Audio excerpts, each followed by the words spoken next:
De Graham Bell a Bill Gates. Los empresarios en la historia del siglo XX, con Diana Uribe.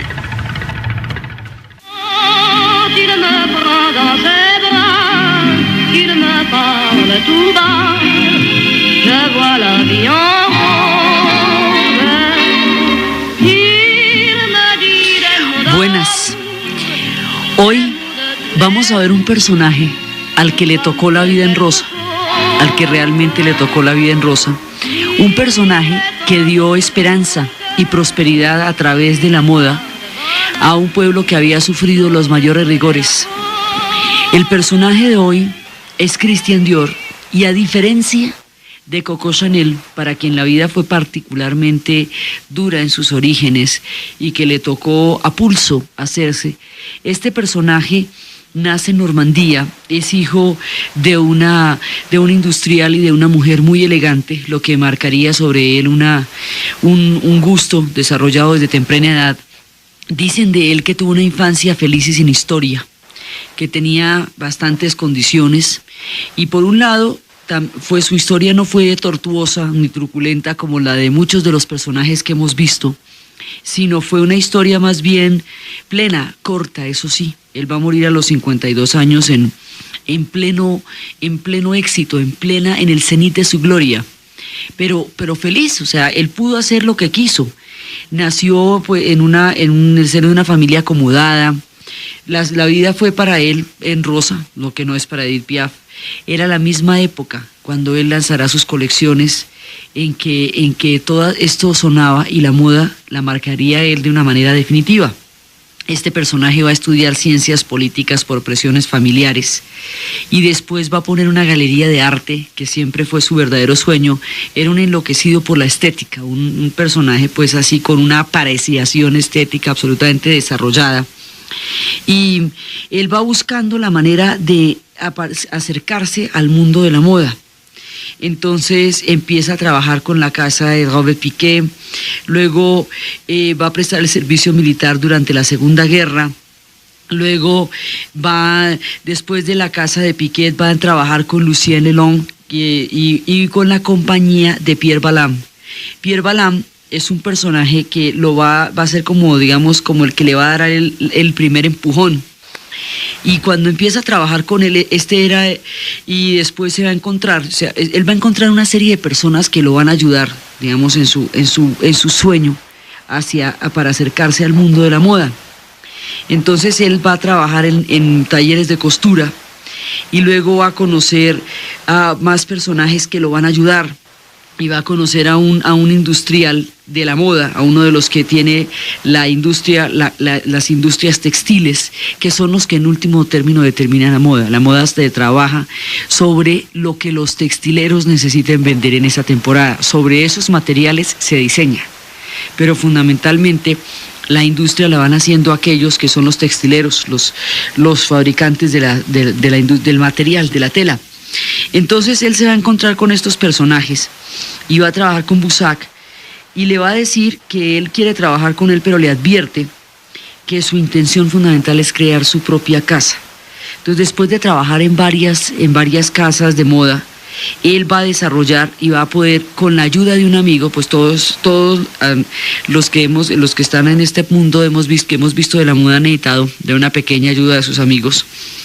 Con más oportunidades, pero todos la han necesitado, y con eso abrirá su casa en diciembre del 46, es cuando él va a abrir la casa de Dior, de Christian Dior.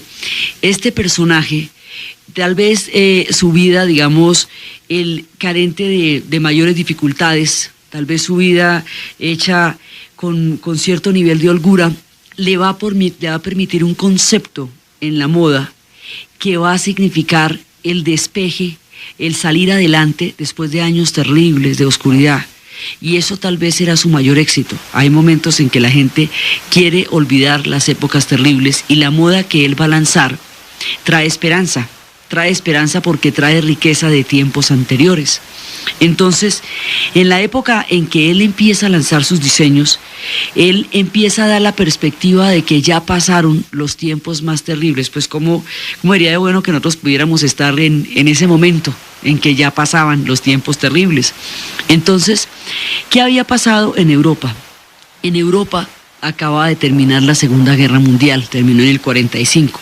A diferencia de la guerra en los Estados Unidos, que para ellos reportó un éxito militar grandísimo, una época, fue el preludio de su entrada al mundo geopolítico como potencia, a diferencia de la participación de Estados Unidos en la guerra, que tuvo todo que ganar y casi nada que perder. Europa sí lo pierde todo.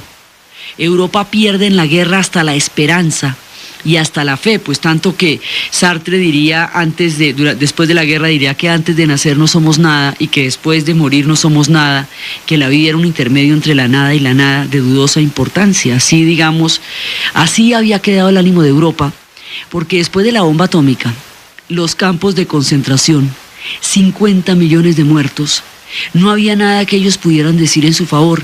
Fue un suicidio de la razón y una sensación de que ellos, que habían generado lo que ellos consideraban civilización, y la única que ellos consideraban que era una civilización, se habían llevado y habían llevado al mundo a la destrucción. No tenían nada que decir para defenderse de todos los horrores que habían pasado. ¿Qué significa la guerra? La guerra significa racionamiento, digamos a nivel cotidiano, fuera de la muerte, fuera de la proximidad inminente de la muerte que cambia totalmente la perspectiva de la vida y de todo.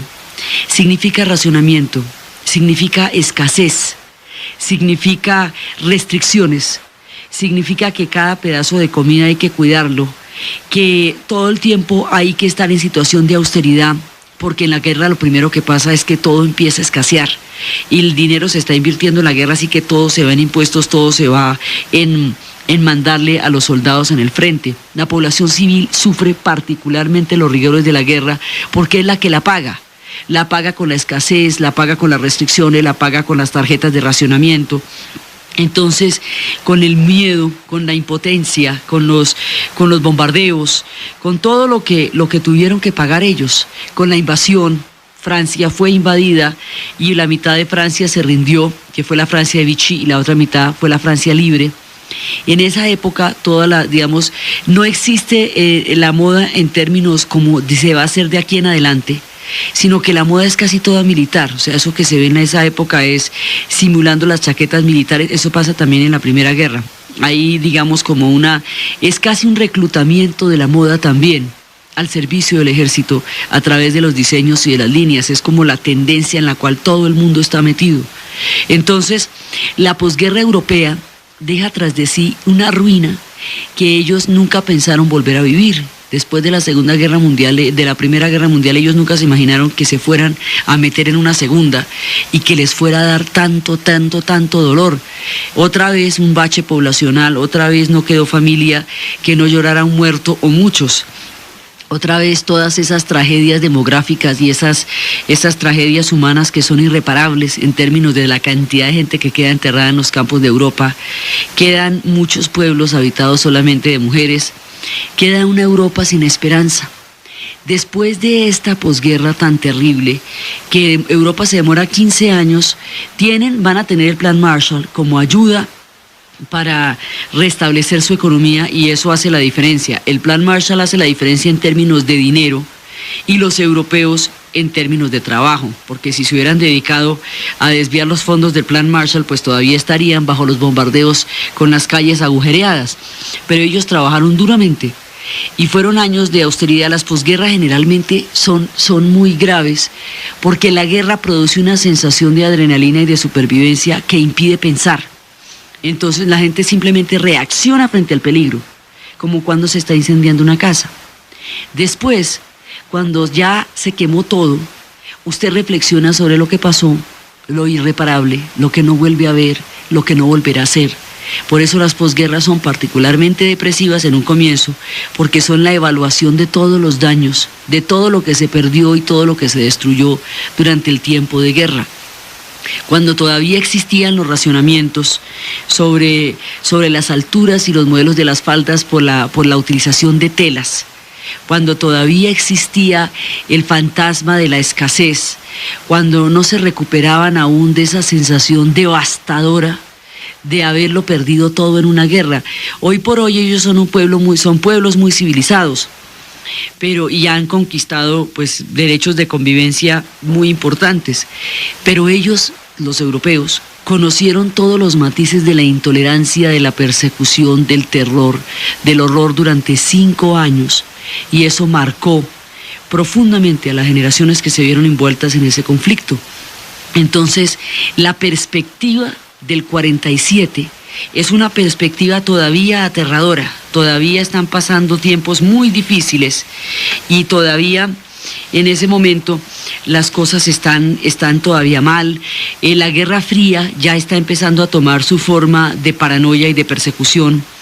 En el año de 1947, que es cuando se va a lanzar la colección de Dior, se publica en Holanda el diario de Ana Frank, la conmovedora historia de esta niña que cuenta todo lo que significó el haberse escondido en su familia durante todo el tiempo de la ocupación alemana en Holanda, y cómo ella fue capturada y murió en el último tren que iba para Auschwitz. Después de ese tren ya no volvieron a salir los trenes, ya entraron los aliados, pero ella muere en el último tren que iba para Auschwitz.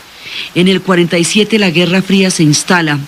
Se estrena un tranvía llamado Deseo con Marlon Brando, la obra bastante tortuosa de Tennessee Williams. En ese momento aparecen los pergaminos del Mar Muerto, y los laboratorios de Bell están lanzando al mundo los transistores. La India se está independizando. Matisse muere a los 90. En esa época la Columbia Records lanza el long play, el larga duración, que hasta la invención del CD sería lo que identificaríamos como sonido. También es el año en que Gandhi es asesinado, y es la época en que Tito rompe con Stalin y empieza el comunismo toma divisiones internas, y la Guerra Fría se hace cada vez más paranoica y empieza a cernir su persecución. En ese panorama tan poco alentador de lo que sería el mundo de la posguerra, Dior va a salir con una sorpresa que nadie se esperaba y que va a ser la clave de su éxito. Dior, frente a la situación de escasez, Christian Dior, frente a la situación de racionamiento, de restricción, de las mujeres que se vestían casi como soldados, de esa época, porque una de las cosas con las que primero acaba la guerra es con la alegría. Eso fundamentalmente va terminando con los espacios de goce, con los espacios de lúdicos, con los espacios vitales, porque la guerra es un ataque masivo de destrucción. Entonces va acabando con todas las cosas bonitas que hay por ahí, y va creando un espectro, digamos, sombrío, con ese ánimo militarista que desarrolla, pues porque fundamentalmente pues se da en ese terreno. Entonces, en ese momento, Christian Dior piensa que hay que terminar con esa sensación de ocupación, de militarismo, de muerte, de austeridad, y hay que poner a las mujeres elegantes, femeninas, bonitas, como quien para combatir una depresión se pone preciosa y se va para un centro comercial y se consiente y se compra algo hermoso para sentirse bien y sentir que sale adelante de tiempos que no son fáciles.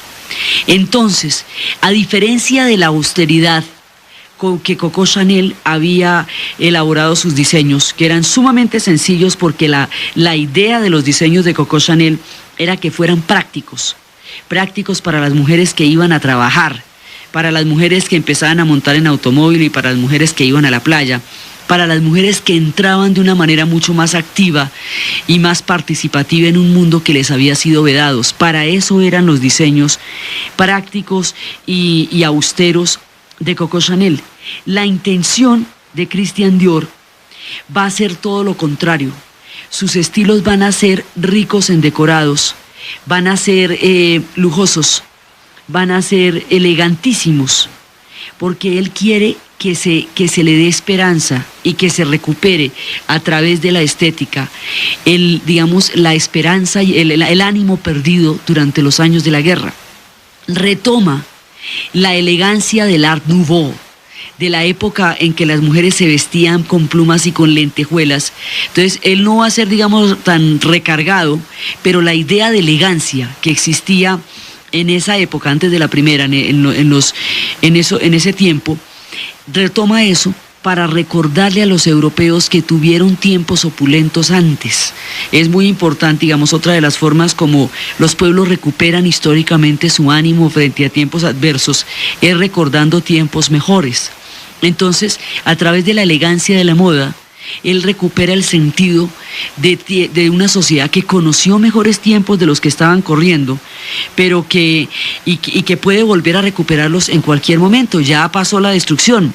Entonces vienen estas chaquetas de hombreras. ¿Se acuerdan las hombreras que nosotros vemos? Esas chaquetas de hombreras con la cintura de avispa. Esa cinturita pequeñita, pequeñita que se ve en las películas de ese talle absolutamente fino, y una falda ancha, rotonda, en A, que llega casi hasta el tobillo, un poco más alta, elegantísima. Son chaquetas de paño, de lana, cuando las restricciones todavía estaban funcionando, cuando se decía que los abrigos no podían ser totalmente de lana, que las faldas debían tener tal medida porque se usaban más tela de la necesaria, estaban desperdiciando la tela que se necesitaba para vestir a todo el mundo, en la época en que estaban hasta ahora saliendo de la olla.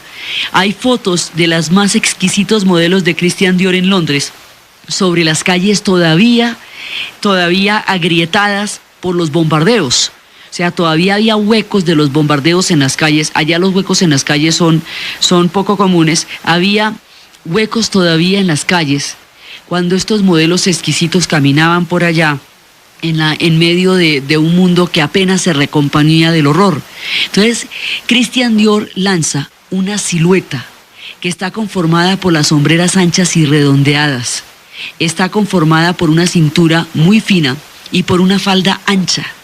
Más adelante a esa falda ancha también en su propia colección se le van a poner estas polleras, y lo que va a ser toda la moda de los 50s la va a imponer él. La moda de las 50 la hemos visto en todas las películas que ustedes quieran. ¿Quiénes se vestían así? Las mujeres de Hitchcock, en La ventana indiscreta. Esas mujeres se vestían, Grace Kelly en La ventana indiscreta está vestida totalmente con la moda de Christian Dior. Eva Perón personalmente la vistió Christian Dior. Las mujeres más elegantes de esa época, las referencias que tenemos en el cine de los 50, que es una profusión de películas muy grandes, toda esa moda que uno ve que él tiene la manga un poquito corta o que tiene la chaqueta y donde contrasta lo fino de la cintura con lo ancho de la falda y las sombreras de la chaqueta, eso con lo cual uno identifica la década de los 50, esos son los modelos de Christian Dior.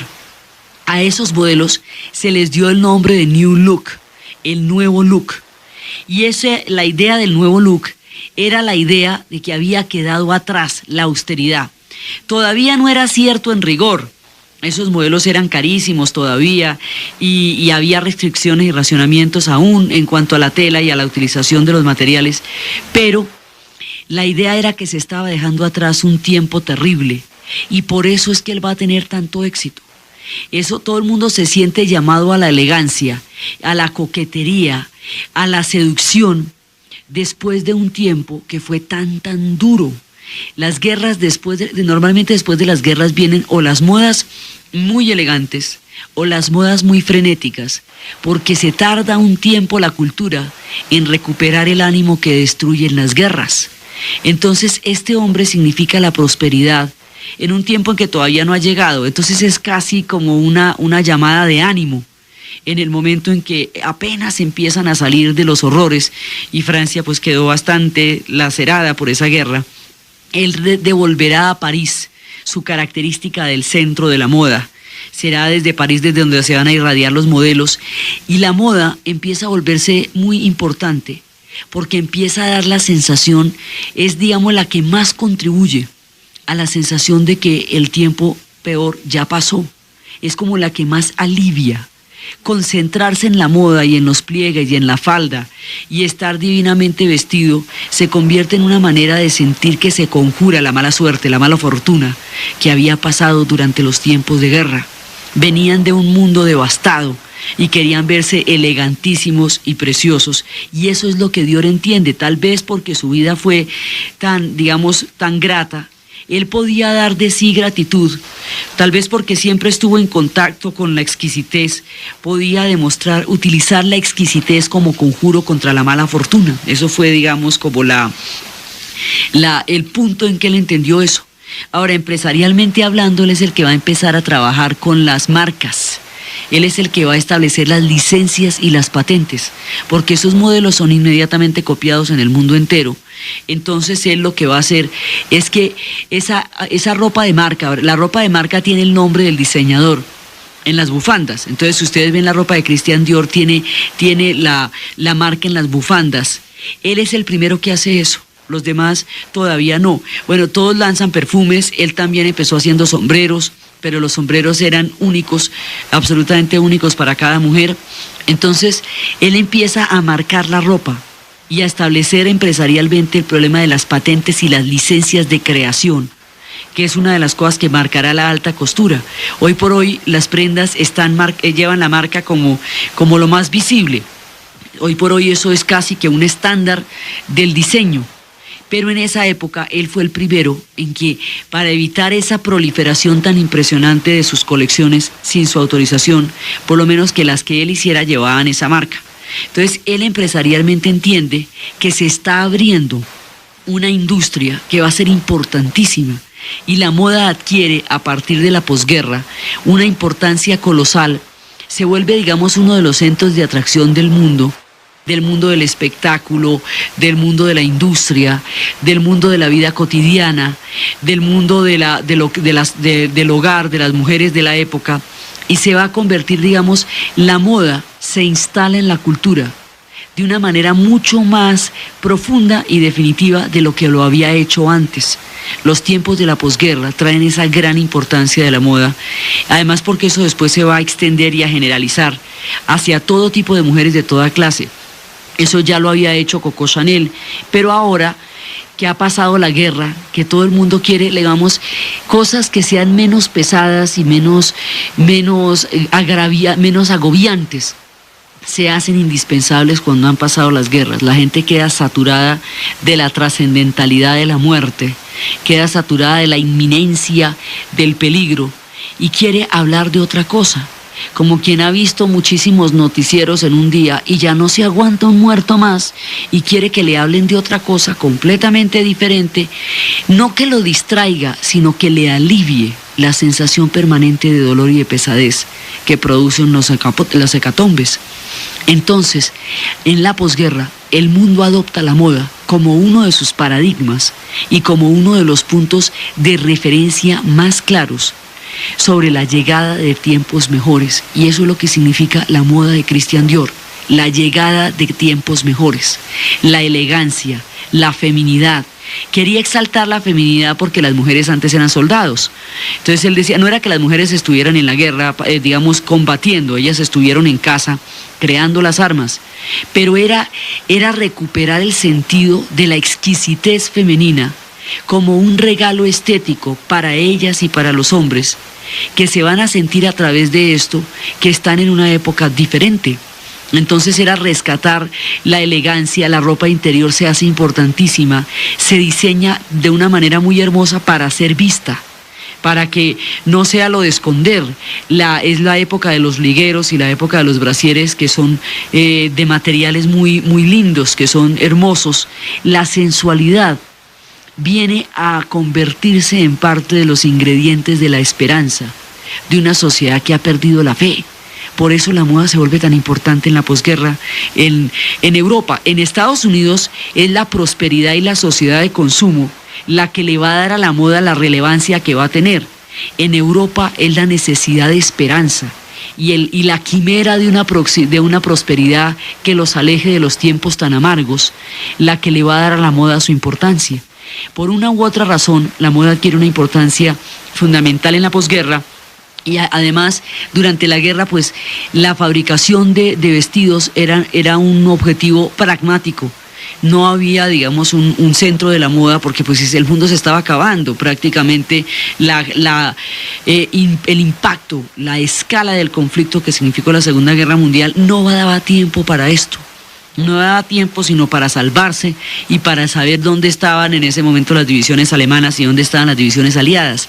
Ahora, cuando ya todo eso queda atrás, es parte de la reconstrucción de los pueblos. La reconstrucción de los pueblos es un proceso simbólico y complejo, en el cual todo lo que se ha visto devastado, alterado y dañado, tiene que reconstruirse sobre nuevos símbolos, sobre símbolos que le permitan a usted, digamos, lo que a usted lo hace sentir en la desgracia o en la prosperidad, aparte del hambre, son una serie de símbolos.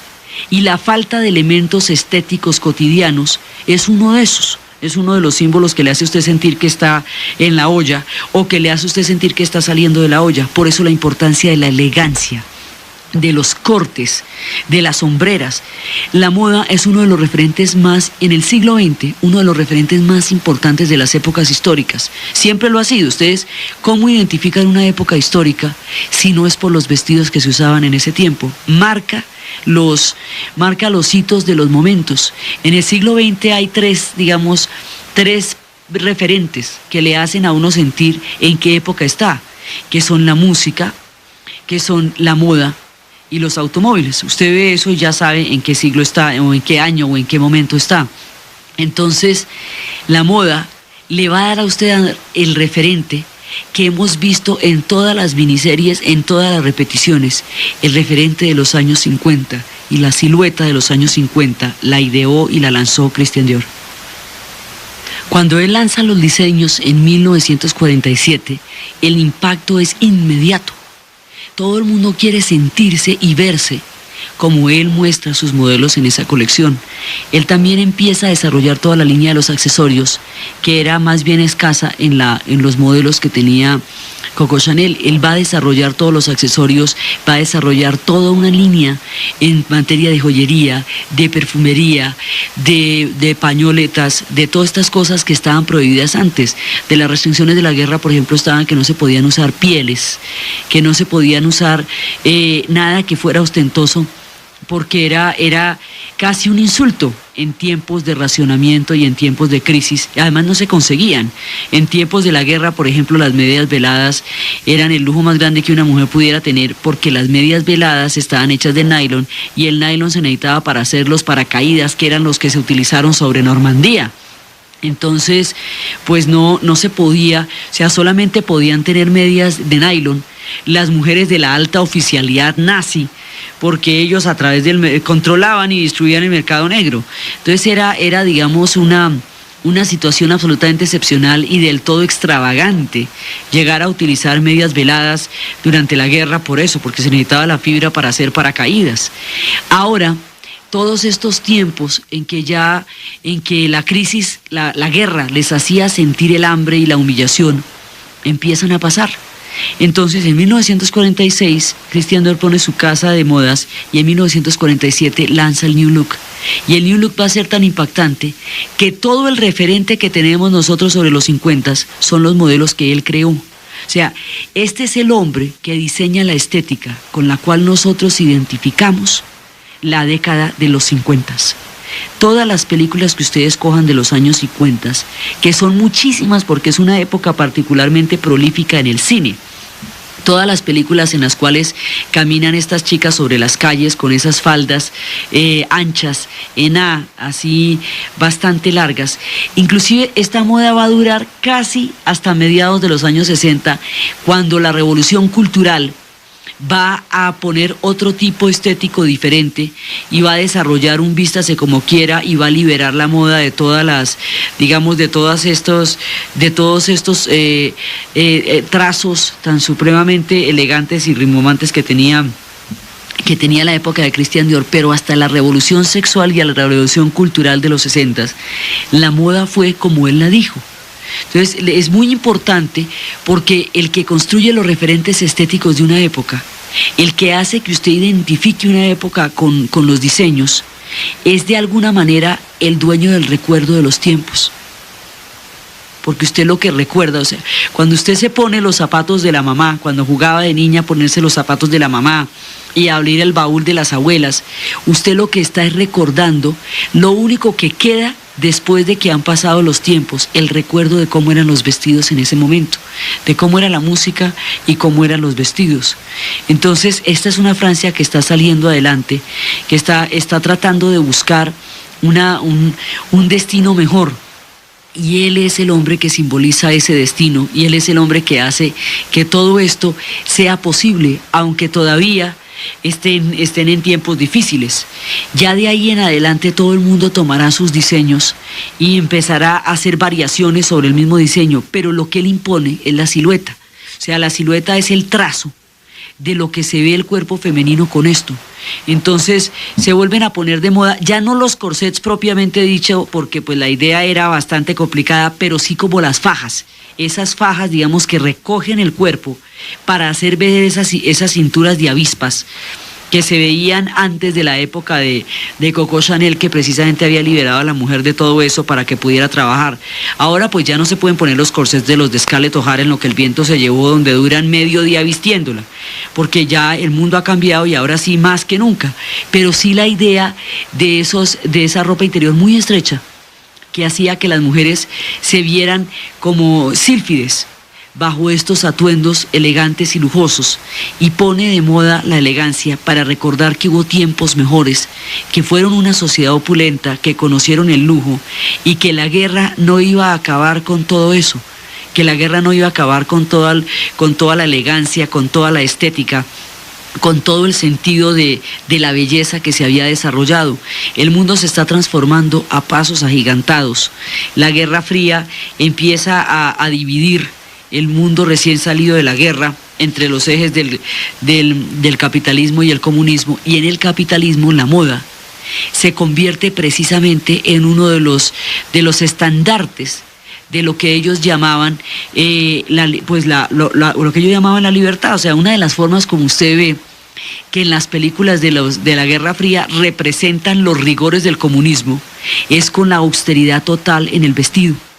O sea, las mujeres que presentan en las películas de la Guerra Fría del lado comunista generalmente están mal vestidas, con trajes bastante austeros, como si la elegancia fuera solamente de este lado del mundo. O sea, de ahí en adelante también toda la propaganda se vuelve muy ideológica y empiezan a venderse, cada cual vende un modelo de lo que debe ser el mundo. Eso es la Guerra Fría, ¿no? La estandarización de modelos ideológicos, políticos y económicos.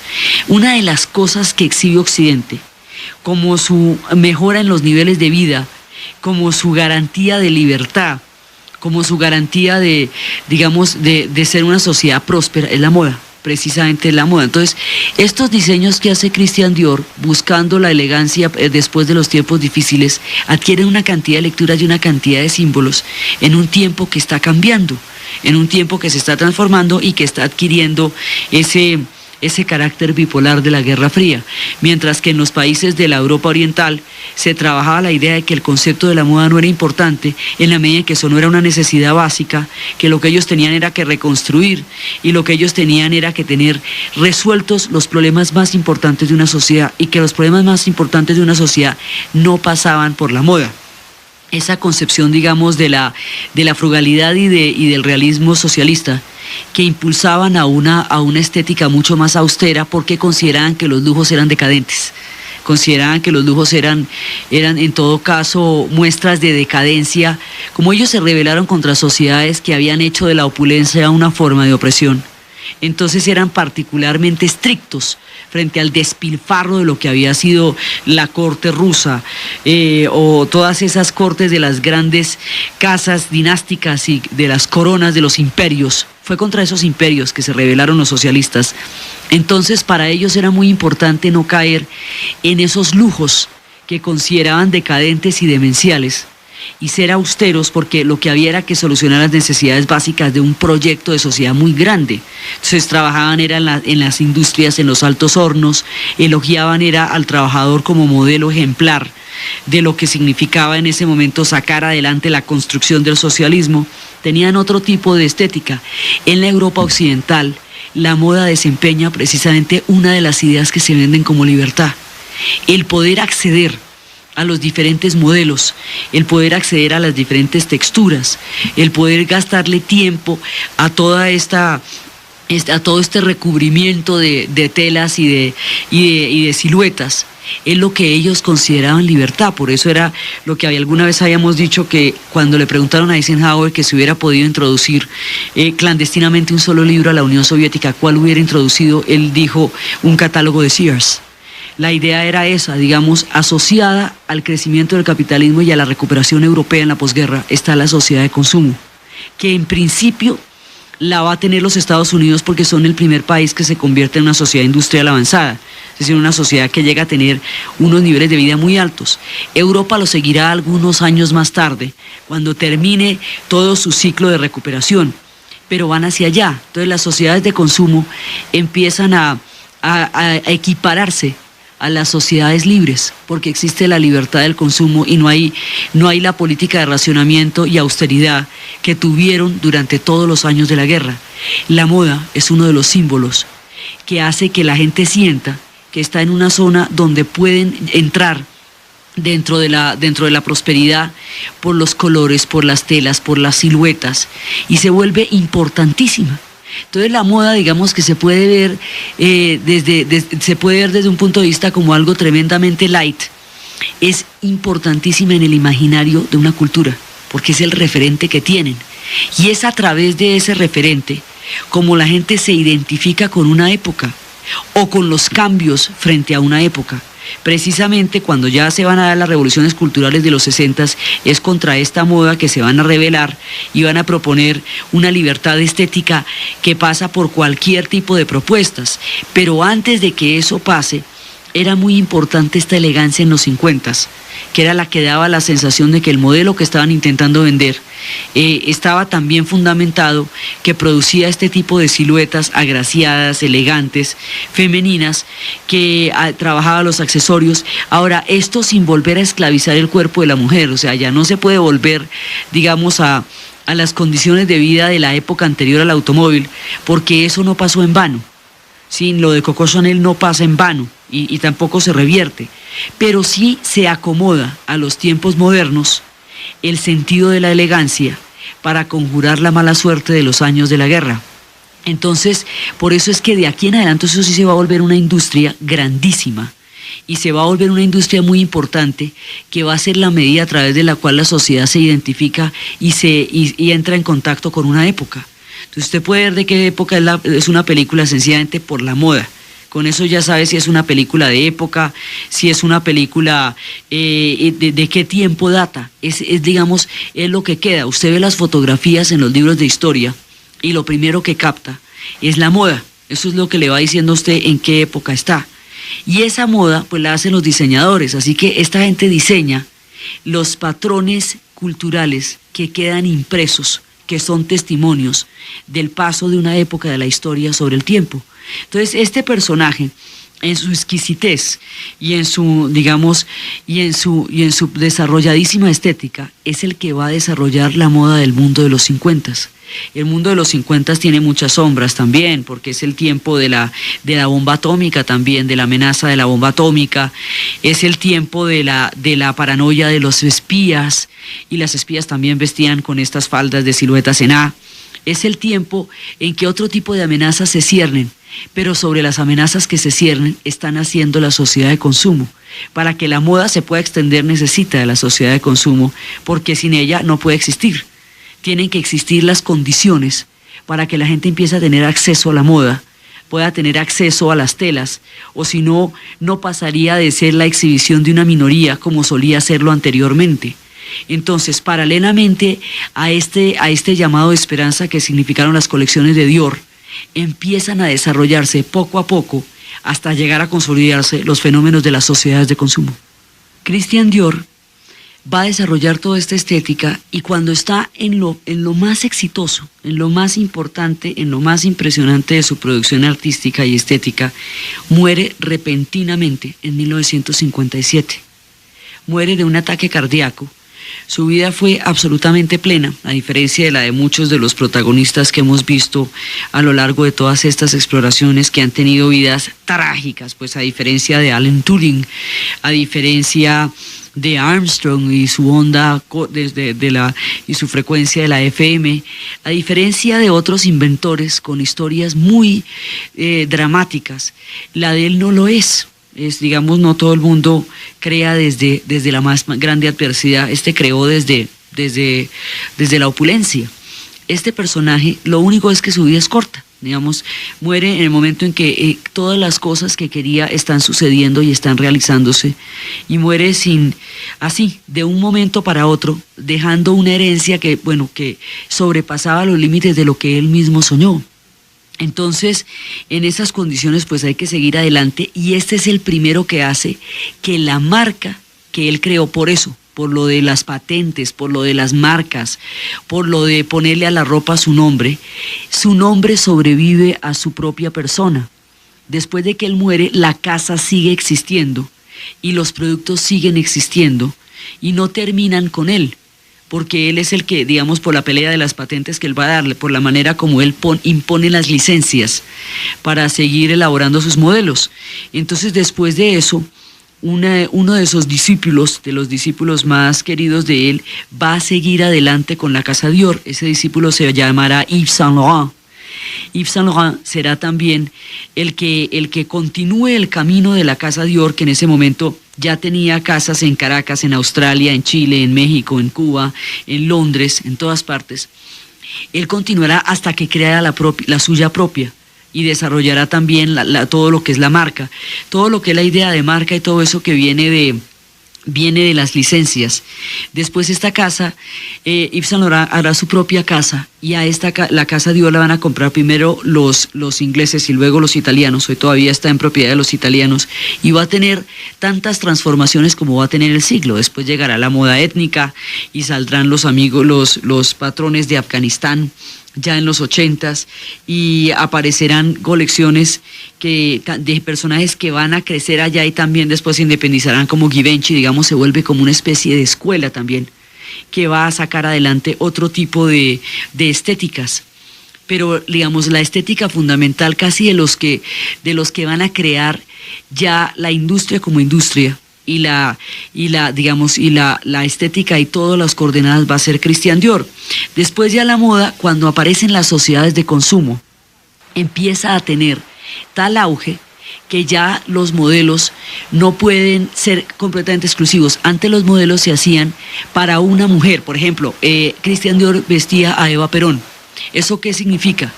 Que él tenía los moldes del cuerpo de Eva Perón, y sobre esos moldes era que él diseñaba para ella en exclusiva. Entonces, cuando aparecen las sociedades de consumo, las sociedades que se masifican, este tipo de exquisiteces ya no son posibles. ¿Cómo se vestían las mujeres antes? Todas tenían en la familia una costurera. Cosía la mamá o cosía la tía, pero siempre había una costurera que era la que le cosía a la familia. La costura era un asunto, digamos, cotidiano y manual que la gente resolvía. Ahora, con la aparición de las sociedades de consumo, ya de la masificación, aparece un diseño y aparece una modalidad que se va a llamar el prêt-à-porter. Prêt-à-porter significa listo para llevar. Me ha dicho que usted entra en un almacén, se midió una cosa y se la llevó. ¿Eso qué significa? Tallas. Aparece el tallaje. Ya no son modelos exclusivos para mujeres específicas, soñadas, como Grace Kelly o Eva Perón, sino para que la mujer de la calle se pueda vestir así, tiene que haber tallas, y las tallas tienen que irse adaptando a también a los pueblos, y empieza ya lo que es la producción de la moda, y empiezan a los modelos pero los modelos se toman de la alta costura, o sea, los que imponen la moda son personajes como los de Dior en las pasarelas. De ahí se sacan los modelos que se van a vender en los almacenes. Esos modelos de alta costura pues son obras de arte únicas. Eso casi no lo puede poner nadie porque son de unos costos, pero son los patrones, las medidas sobre las cuales se viste la sociedad. Ahora, esto va a desarrollar toda una manera también, o sea, también la moda tiene un nivel de conductismo altísimo, porque la moda también va a imponer los patrones estéticos de una época. Eso se extiende de una manera misteriosa y todo el mundo tiene que sentirse dentro de ella para sentirse partícipe de algo, incluido en algo. Si no, se siente completamente excluido de un grupo social, de una categoría económica, política. Digamos, eso tiene una cantidad de referentes donde la gente se quiere ver incluida. Inclusive los más iconoclastas de los adolescentes necesitan uniformarse todos para sentirse totalmente diferentes. Entonces, cuando se utilizan, incluso las modas más contestatarias son modas también. Entonces empiezan a trabajarse ya cómo es que se va a vestir una sociedad. ¿Quién diseña eso? Los textileros, la gente que va a vender las telas. Ellos son los que van a perpetuar una industria a través de la imposición de una estética. ¿Quiénes imponen la estética? Los diseñadores. Ellos son los que dan ¿quiénes la distribuyen? Las casas de moda a través del prêt-à-porter. Entonces eso se va volviendo los almacenes y todo el mundo se siente que está escogiendo de la manera más libre y de la manera más espontánea algo que está absolutamente diseñado cuidadosamente para que a usted le guste esto y no esto otro. Entonces, usted está respondiendo a una planificación previa muy rigurosa que se ha hecho para que usted se sienta libre al escoger un modelo.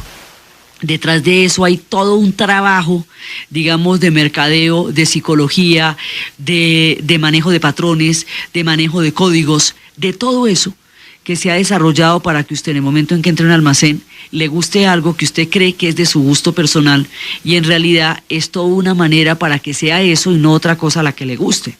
Entonces, estar, digamos, para que usted se sienta incluido o incluida dentro de un medio social y responda con los códigos que haga que la gente la tome en serio. Esos códigos están dictados por la moda. Entonces, digamos, el impacto que esto tiene es mucho más profundo de lo que uno pudiera ver a primera instancia, porque al principio parecería una cosa completamente light, pero eso tiene unas incidencias en la modificación del comportamiento y en la creación de patrones que son demasiado importantes para subestimarlas, para no tenerlas en cuenta. Entonces viene el prêt-à-porter, vienen las etiquetas, vienen las marcas, vienen los diseños, cuando ya la moda no tiene ese carácter exclusivo de ser creado para la condesa no sé quién. Cuando se le criticaba, nos contaba Galeano alguna vez, de las memorias del fuego, que cuando a Eva Perón la criticaban porque ella era muy elegante, pues la vestía personalmente Christian Dior desde París. Entonces, que cómo era posible que una mujer que representaba a los descamisados tuviera un trazo de elegancia tan supremamente notorio como el que ella tenía. Galeano dice que el hecho de que Eva Perón hubiera llegado tan alto, habiendo partido de la nada, hacía sentir que mucha gente se podía identificar con ella. Entonces, que en lugar de sentirse, de reprocharle su elegancia, los descamisados se sentían vengados por ella. Alguien del arrabal, de la calle, había logrado penetrar los altos círculos del poder en Argentina y había logrado revertir una estructura cerradísima. Entonces decía y ese alguien era Eva Perón. Entonces, por eso decían que ellos se sentían vengados, no ofendidos, por la profusa elegancia con que Evita aparecía tanto en los balcones como en los salones de Europa cuando emprendió su gira. Ese tipo de códigos les daba a ellos la sensación de que sí era posible una vida mejor para los que habían nacido del otro lado de la fortuna. Y eso era lo que significaba ver a Eva Perón así de elegante, vestida personalmente por Christian Dior. Entonces después de, digamos, de que la mano de Dior deja de ser la que personalmente dirige los diseños, porque va a morir súbitamente, es cuando van a surgir las sociedades que se van a masificar y esto va a aparecer con el prêt-à-porter. Entonces se lanzan las colecciones, salen las modelos en las pasarelas, las modelos que habíamos visto que había introducido Coco Chanel. Antes lo que se hacían era maniquíes y se trabajaba sobre maniquíes. Entonces Coco Chanel va a empezar a trabajar las modelos como formas vivientes de llevar las telas.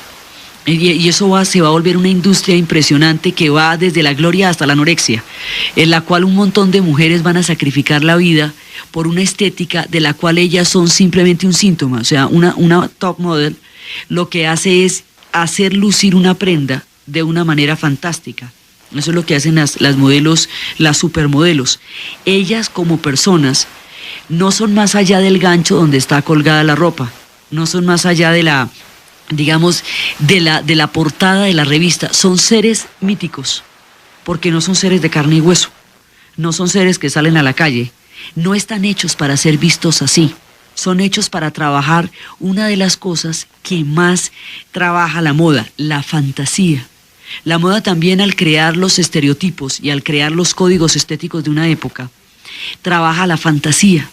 ¿Cómo quiere una mujer lucirse, llegar a ser o parecer? ¿Y qué tipo de mujer soñaría un hombre con tener? No significa eso que la mujer se pueda vestir así, ni que el hombre se pueda levantar una mujer de esas características, pero la ensoñación, la fantasía, es lo que también vende en la moda.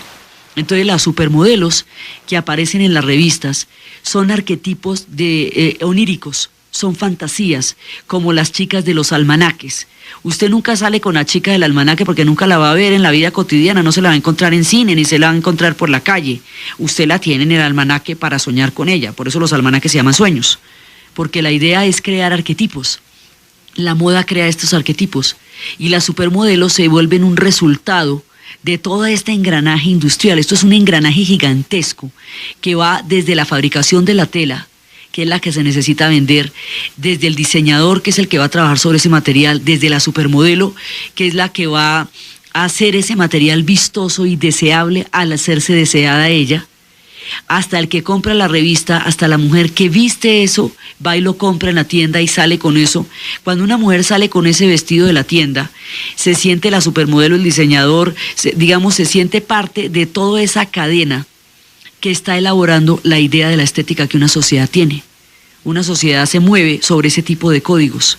Entonces, pero esos códigos, lo que no tienen es nada de espontáneo.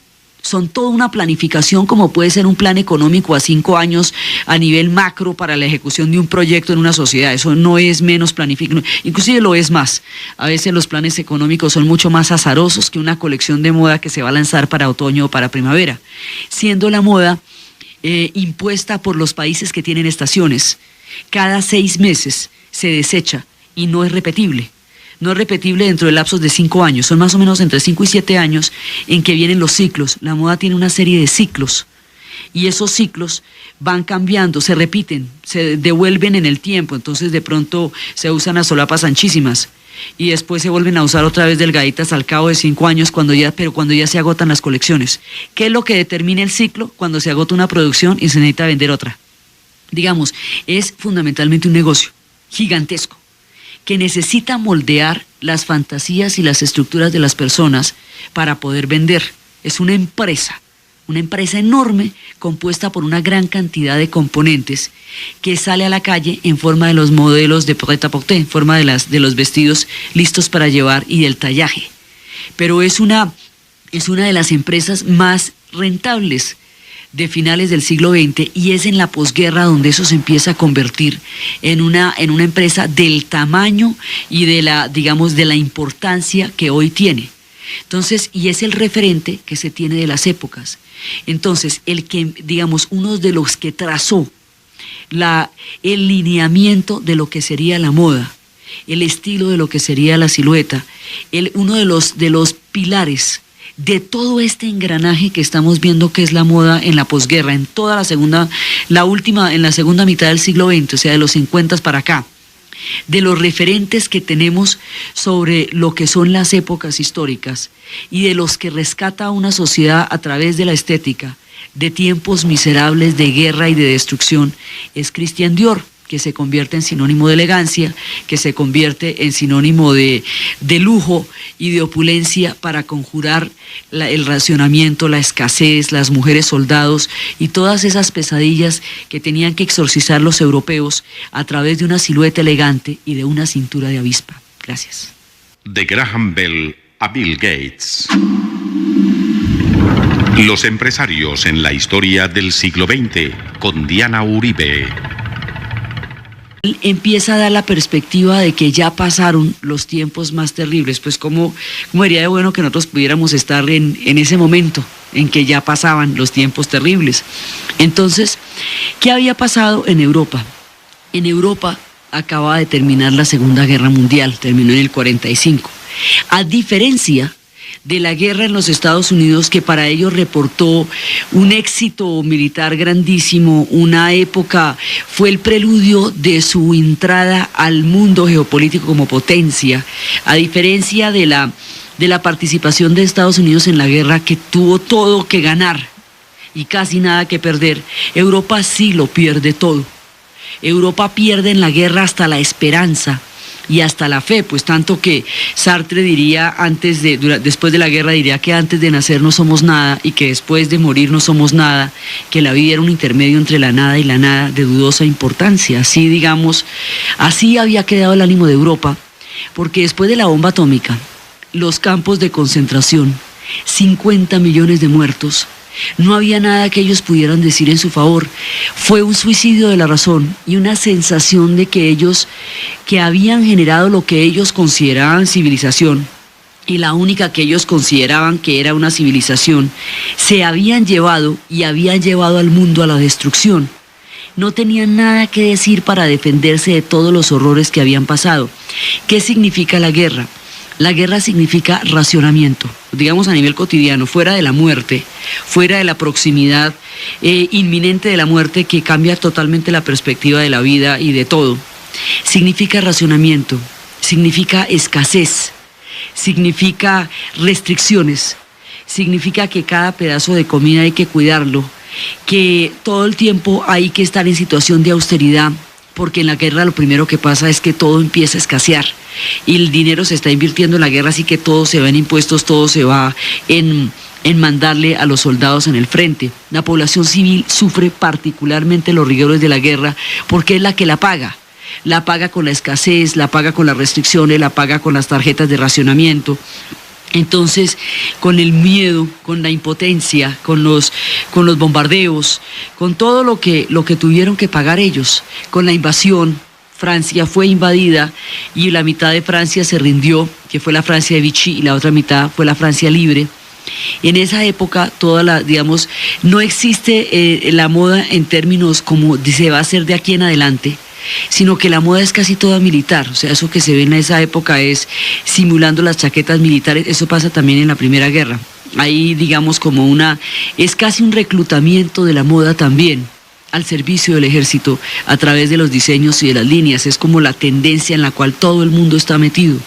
Entonces, la posguerra europea deja tras de sí una ruina que ellos nunca pensaron volver a vivir. Después de la Segunda Guerra Mundial, de la Primera Guerra Mundial, ellos nunca se imaginaron que se fueran a meter en una segunda y que les fuera a dar tanto dolor. Otra vez un bache poblacional, otra vez no quedó familia que no llorara un muerto o muchos. Otra vez todas esas tragedias demográficas y esas tragedias humanas que son irreparables en términos de la cantidad de gente que queda enterrada en los campos de Europa. Quedan muchos pueblos habitados solamente de mujeres. Queda una Europa sin esperanza. Después de esta posguerra tan terrible, que Europa se demora 15 años, van a tener el Plan Marshall como ayuda para restablecer su economía, y eso hace la diferencia. El Plan Marshall hace la diferencia en términos de dinero y los europeos en términos de trabajo, porque si se hubieran dedicado a desviar los fondos del Plan Marshall, pues todavía estarían bajo los bombardeos con las calles agujereadas. Pero ellos trabajaron duramente y fueron años de austeridad. Las posguerras generalmente son muy graves porque la guerra produce una sensación de adrenalina y de supervivencia que impide pensar. Entonces la gente simplemente reacciona frente al peligro, como cuando se está incendiando una casa. Después, cuando ya se quemó todo, usted reflexiona sobre lo que pasó, lo irreparable, lo que no vuelve a ver, lo que no volverá a ser. Por eso las posguerras son particularmente depresivas en un comienzo, porque son la evaluación de todos los daños, de todo lo que se perdió y todo lo que se destruyó durante el tiempo de guerra. Cuando todavía existían los racionamientos sobre las alturas y los modelos de las faldas por la utilización de telas, cuando todavía existía el fantasma de la escasez, cuando no se recuperaban aún de esa sensación devastadora de haberlo perdido todo en una guerra. Hoy por hoy ellos son pueblos muy civilizados, y han conquistado pues derechos de convivencia muy importantes, pero ellos los europeos, conocieron todos los matices de la intolerancia, de la persecución, del terror, del horror durante 5 años, y eso marcó profundamente a las generaciones que se vieron envueltas en ese conflicto. Entonces, la perspectiva del 47 es una perspectiva todavía aterradora, todavía están pasando tiempos muy difíciles y todavía en ese momento las cosas están todavía mal. La Guerra Fría ya está empezando a tomar su forma de paranoia y de persecución.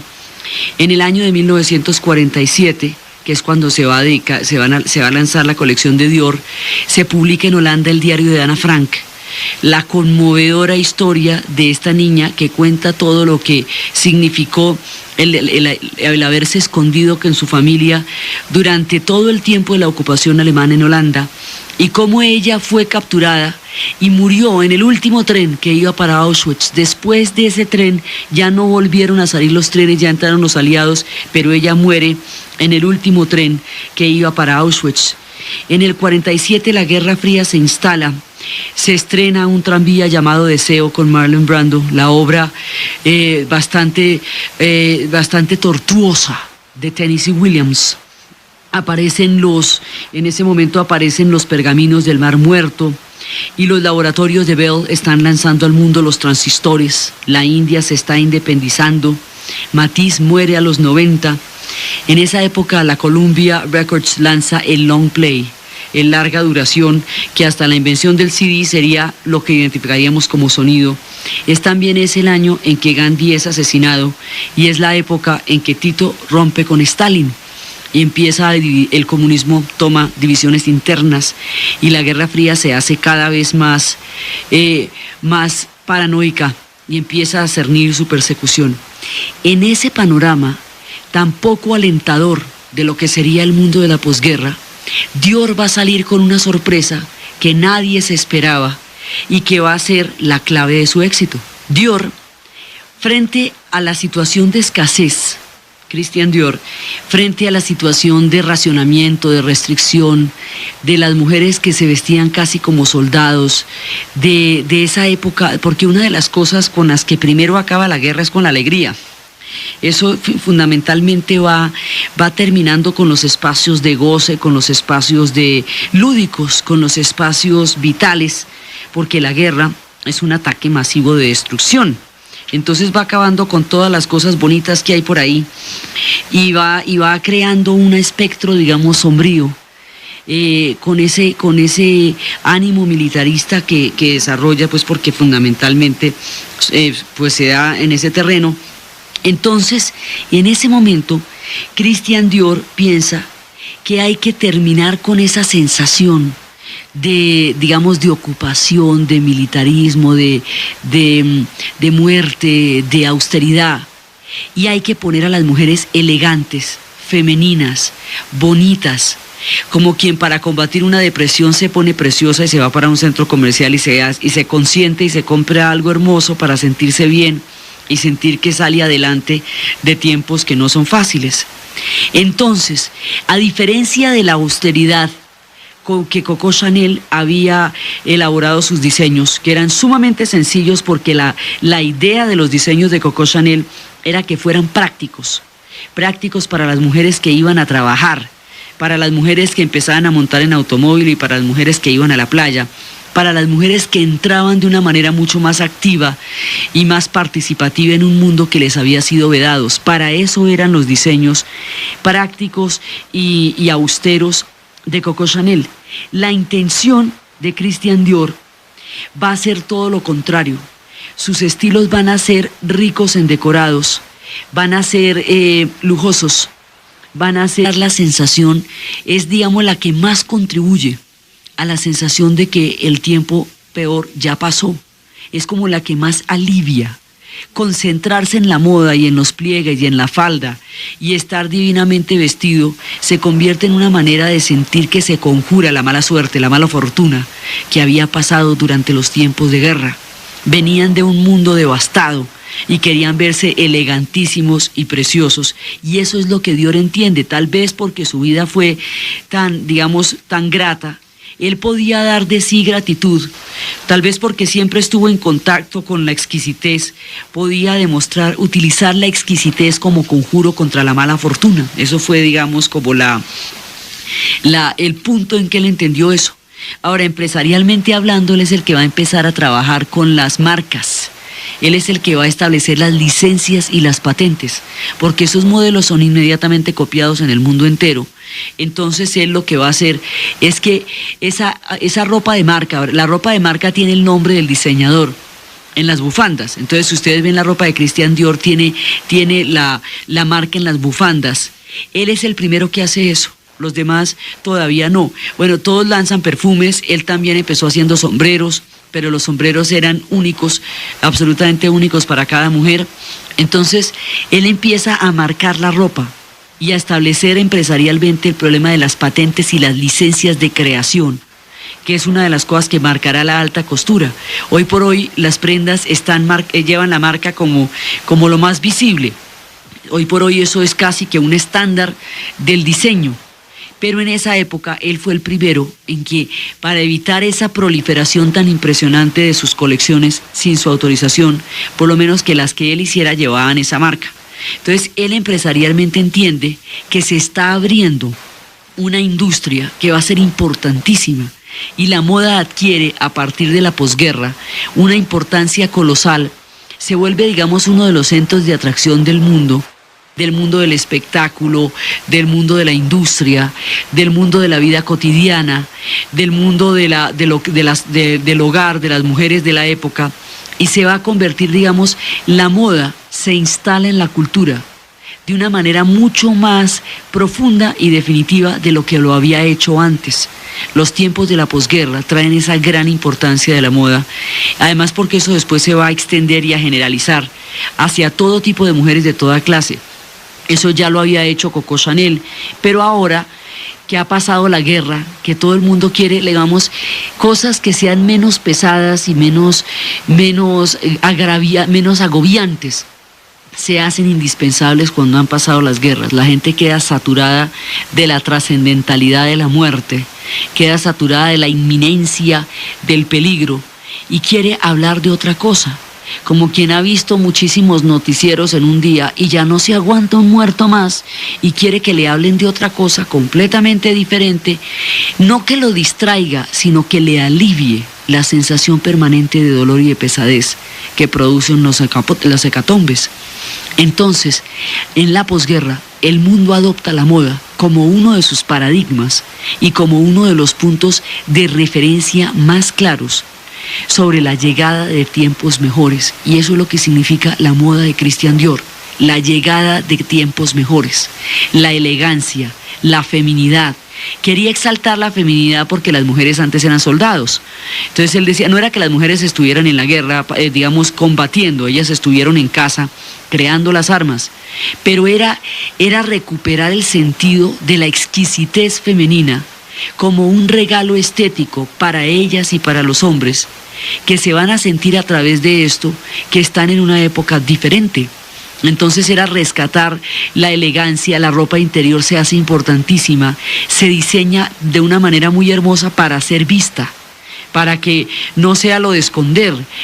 Es la época de los ligueros y la época de los brasieres, que son de materiales muy, muy lindos, que son hermosos. La sensualidad viene a convertirse en parte de los ingredientes de la esperanza de una sociedad que ha perdido la fe.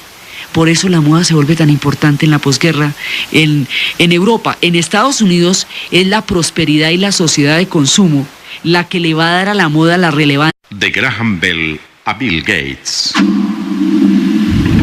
Los empresarios en la historia del siglo XX, con Diana Uribe.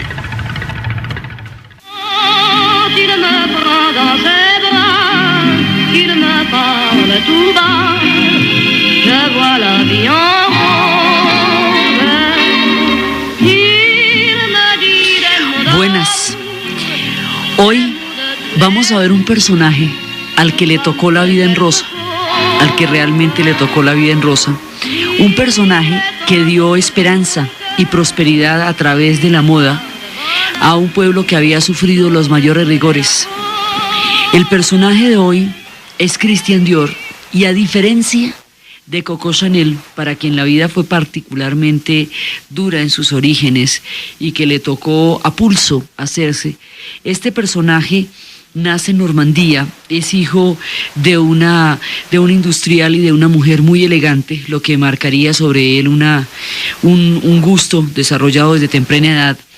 Dicen de él que tuvo una infancia feliz y sin historia, que tenía bastantes condiciones y por un lado su historia no fue tortuosa ni truculenta como la de muchos de los personajes que hemos visto, sino fue una historia más bien plena, corta, eso sí. Él va a morir a los 52 años en pleno éxito, en el cenit de su gloria, pero feliz, o sea, él pudo hacer lo que quiso.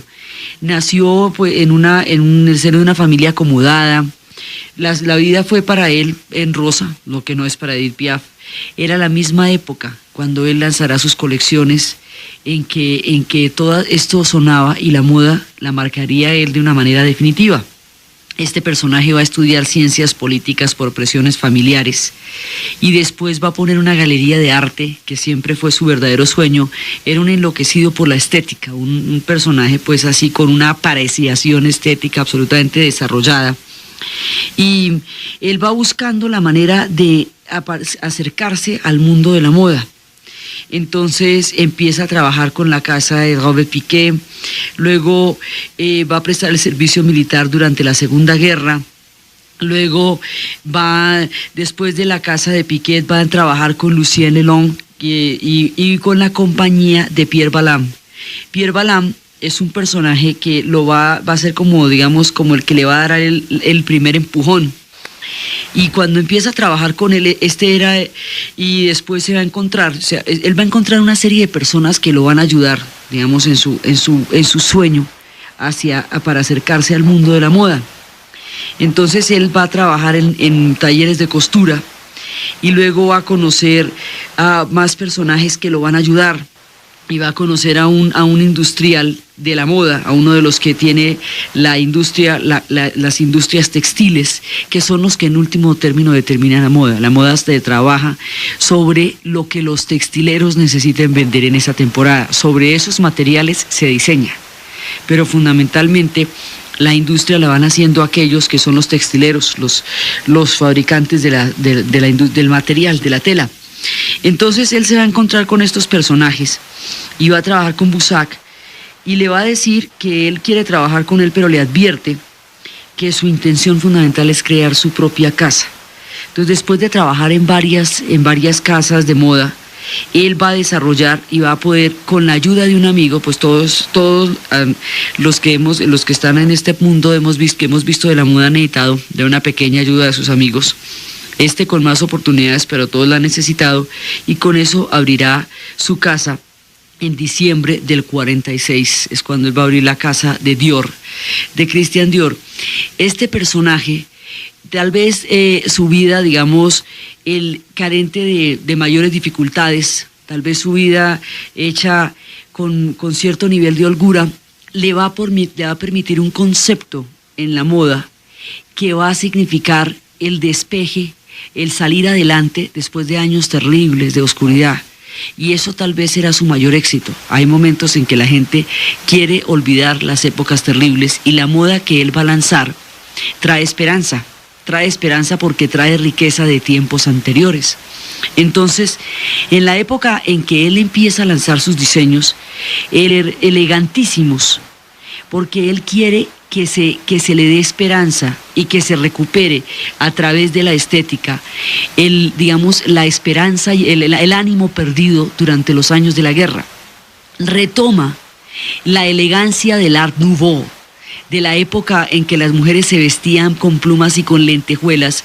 Entonces él no va a ser, digamos, tan recargado, pero la idea de elegancia que existía en esa época, antes de la primera, en ese tiempo, retoma eso para recordarle a los europeos que tuvieron tiempos opulentos antes. Es muy importante, digamos, otra de las formas como los pueblos recuperan históricamente su ánimo frente a tiempos adversos es recordando tiempos mejores. Entonces, a través de la elegancia de la moda, él recupera el sentido de una sociedad que conoció mejores tiempos de los que estaban corriendo, pero que puede volver a recuperarlos en cualquier momento. Ya pasó la destrucción.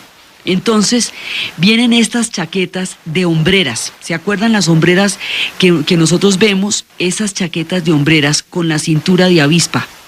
Esa cinturita pequeñita, pequeñita que se ve en las películas de ese talle absolutamente fino, y una falda ancha, rotonda, en A, que llega casi hasta el tobillo, un poco más alta, elegantísima. Son chaquetas de paño, de lana, cuando las restricciones todavía estaban funcionando, cuando se decía que los abrigos no podían ser totalmente de lana, que las faldas debían tener tal medida porque se usaban más tela de la necesaria. Estaban desperdiciando la tela que se necesitaba para vestir a todo el mundo, en la época en que estaban hasta ahora saliendo de la olla. Hay fotos de las más exquisitos modelos de Christian Dior en Londres, sobre las calles todavía agrietadas por los bombardeos. O sea, todavía había huecos de los bombardeos en las calles. Allá los huecos en las calles son poco comunes. Había huecos todavía en las calles cuando estos modelos exquisitos caminaban por allá en medio de un mundo que apenas se recomponía del horror. Entonces, Christian Dior lanza una silueta que está conformada por las hombreras anchas y redondeadas. Está conformada por una cintura muy fina y por una falda ancha. Más adelante a esa falda ancha también en su propia colección se le van a poner estas polleras, y lo que va a ser toda la moda de los 50s la va a imponer él. La moda de las 50 la hemos visto en todas las películas que ustedes quieran. ¿Quiénes se vestían así? Las mujeres de Hitchcock, en La ventana indiscreta. Esas mujeres se vestían, Grace Kelly en La ventana indiscreta está vestida totalmente con la moda de Christian Dior. Eva Perón personalmente la vistió Christian Dior. Las mujeres más elegantes de esa época, las referencias que tenemos en el cine de los 50s, que es una profusión de películas muy grandes, toda esa moda que uno ve que él tiene la manga un poquito corta o que tiene la chaqueta y donde contrasta lo fino de la cintura con lo ancho de la falda y las sombreras de la chaqueta, eso con lo cual uno identifica la década de los 50, esos son los modelos de Christian Dior. A esos modelos se les dio el nombre de New Look, el nuevo look. Y la idea del nuevo look era la idea de que había quedado atrás la austeridad. Todavía no era cierto en rigor. Esos modelos eran carísimos todavía y había restricciones y racionamientos aún en cuanto a la tela y a la utilización de los materiales. Pero la idea era que se estaba dejando atrás un tiempo terrible, y por eso es que él va a tener tanto éxito. Eso, todo el mundo se siente llamado a la elegancia, a la coquetería, a la seducción, después de un tiempo que fue tan duro. Las guerras normalmente después de las guerras vienen o las modas muy elegantes o las modas muy frenéticas, porque se tarda un tiempo la cultura en recuperar el ánimo que destruyen las guerras. Entonces este hombre significa la prosperidad en un tiempo en que todavía no ha llegado. Entonces es casi como una llamada de ánimo en el momento en que apenas empiezan a salir de los horrores, y Francia pues quedó bastante lacerada por esa guerra.